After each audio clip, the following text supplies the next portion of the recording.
হৰি নাম ৰখে বৈকুণ্ঠ প্ৰকাশে প্ৰেময় অমৃতৰ নদী। শ্ৰীমন্ত শংকৰদেৱ সংঘৰ ৯৪ সংখ্যক অধিৱেশনলৈ মাজত মাত্ৰ কেইটামান দিন। ৬ ফেব্ৰুৱাৰীৰ পৰা হৰিনামৰ ধ্বনিৰে মুখৰিত হৈ পৰিব যোৰহাটৰ মহবন্ধাৰ সোণাৰাম চুতীয়া ক্ষেত্ৰ।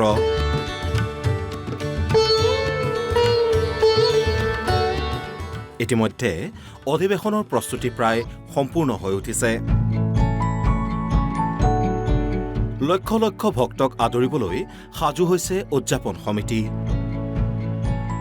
৩,৫০,০০,০০০ টকা ব্যয়েৰে প্ৰায় ১,২০০ বিঘা মাটিত এইবাৰ অনুষ্ঠিত হ'ব শংকৰদেৱ সংঘৰ অধিৱেশন। ৩দিনীয়াকৈ হ'বলগীয়া অধিৱেশনৰ বাবে সোণাৰাম চুতীয়া ক্ষেত্ৰলৈ আগমন ঘটিছে ভিন্ন প্ৰান্তৰ ভকত বৈষ্ণৱসকলৰ।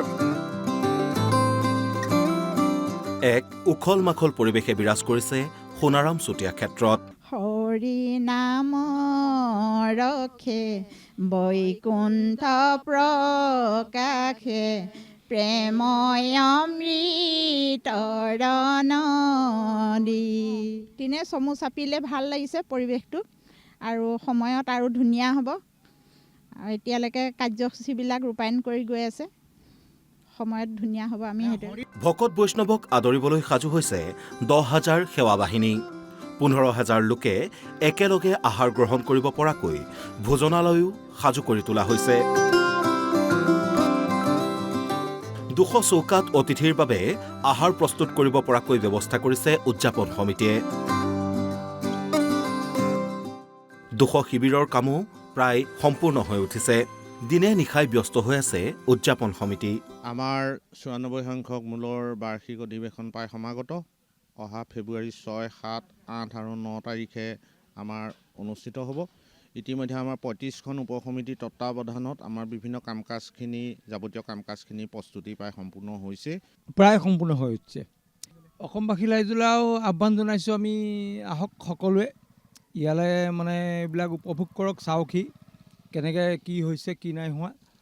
আমি এতিয়া বৰ্তমান সাজু হৈছোঁ বুলিয়ে ক'ব পাৰি। আৰু আমাৰ সমস্তখিনি এই কাৰ্যসূচীত সমস্তজনে ইয়াত অংশগ্ৰহণ কৰিব। আমাৰ সমস্তখিনি এই কাৰ্যসূচীত এটা সুন্দৰ পৰিকল্পনাৰে এই গোটেই কাৰ্যসূচী যাতে সফল দিশত আগবাঢ়িব পাৰে, তাৰ বাবে সমস্তজনে যথোপৰিমাণে চেষ্টা কৰিছে। মুঠৰ ওপৰত বৈকুণ্ঠপুৰী সদৃশ পৰিৱেশ হৈছে বৈষ্ণৱ পণ্ডিত সোণাৰাম চুতীয়া ক্ষেত্ৰত। যোৰহাটৰ পৰা ভিডিঅ' জাৰ্নেলিষ্ট মেঘৰ সৈতে পিংকু বৰাৰ ৰিপৰ্ট, NB নিউজ।